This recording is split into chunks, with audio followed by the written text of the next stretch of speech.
સ્વાધ્યાય 8.2 ધોરણ 7 પ્રશ્ન નંબર 3 ગુણાકાર શોધો.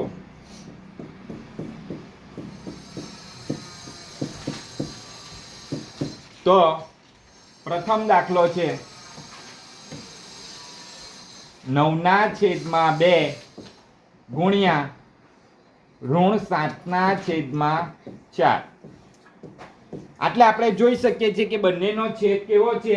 જુદો જુદો છે. પ્રથમ અપૂર્ણાંકનો છેદ 2 છે, બીજા અપૂર્ણાંકનો છેદ 4 છે. તો પણ આપણે અપૂર્ણાંક આમાં સરખા કરવાના નથી. સરવાળા બાદબાકીના દાખલામાં જ આપણે શું કરીએ છીએ?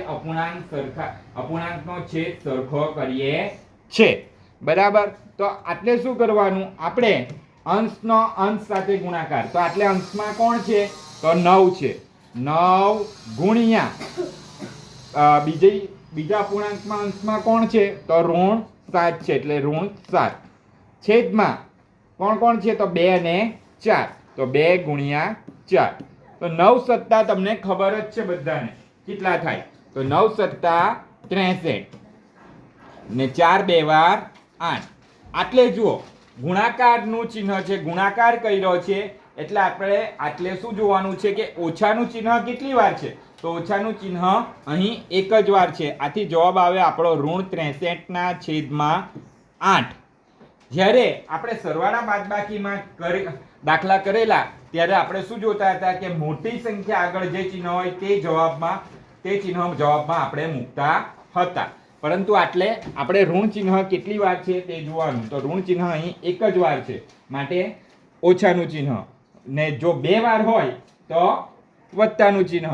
3 વાર હોય, જ્યારે પણ એકી સંખ્યામાં ઋણ ચિહ્ન હોય 1 3 5 7 9 ત્યારે જવાબમાં ઋણ ચિહ્ન મૂકવાનું. પરંતુ જ્યારે પણ બેકી સંખ્યામાં ઋણ ચિહ્ન હોય 2 4 6 8 વખત તો આપણે જવાબમાં વત્તાનું ચિહ્ન મૂકવાનું.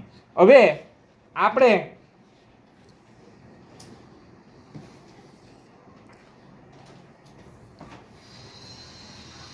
બીજો દાખલો કરીશું 3/10 ગુણ્યા ઋણ 9. તો તમે આટલે જોઈ શકો છો કે પ્રથમ સંખ્યા એ અપૂર્ણાંક છે, પરંતુ બીજી સંખ્યા એ ઋણ પૂર્ણાંક સંખ્યા છે. તો તમે કહેશો સર આનો કેવી રીતે કરવાનો? તો આ પણ એક સહેલું જ છે. 3/10 સમય સંખ્યાની સમજ આપતી વખતે મેં તમને કીધેલું કે કોઈ પણ પૂર્ણાંક સંખ્યાના છેદમાં હંમેશા 1 હોય છે, પણ આપણે લખતા નથી, માટે આટલે લખીએ છીએ ઋણ 9/1. હવે તમે જોઈ શકો છો કે અંશનો અંશ સાથે ગુણાકાર થઈ શકે અને છેદનો છેદ સાથે ગુણાકાર થઈ શકે. માટે 3 ગુણ્યા ઋણ 9 છેદમાં 10 ગુણ્યા 1. તો 9 3 વાર 27, 10 1 વાર 10. તો આટલે પણ તમે જોઈ શકો છો ઋણ ચિહ્ન એક જ વાર છે, માટે જવાબની આગળ શાનું ચિહ્ન આવશે? ઋણ ચિહ્ન આવશે. ઋણ 27/10 થઈ ગયું. આ બીજો દાખલો થયો આપણો. હવે આપણે છઠ્ઠો દાખલો જોઈશું. છઠ્ઠો 3/5 ગુણ્યા ઋણ 5/3. તો આટલે જુઓ અંશનો અંશ સાથે ગુણાકાર એટલે 3 ગુણ્યા ઋણ 5 છેદમાં ઋણ 5 ગુણ્યા 3. તો 3 5 વાર કેટલા થાય તમને બધાને ખબર છે? 15. ને 5 તરી પણ કેટલા થાય એ તમને ખબર છે? 15.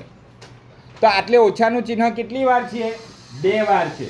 માટે આટલે વત્તાનું ચિહ્ન, જ્યારે પણ વત્તાનું ચિહ્ન આવે ત્યારે પ્રથમ સંખ્યામાં ન લખીએ તો ચાલે, માટે 15/15. પણ આ 15 અને 15 એકબીજાના છેદમાં છે, જે આપણે કેન્સલ કરી શકીએ. 15 એકુ 15, 15 એકુ 15 કેન્સલ થઈ શકે. બરાબર. માટે આનો જવાબ શું આવે? 1. ફક્ત શું જવાબ આવે છે? 1.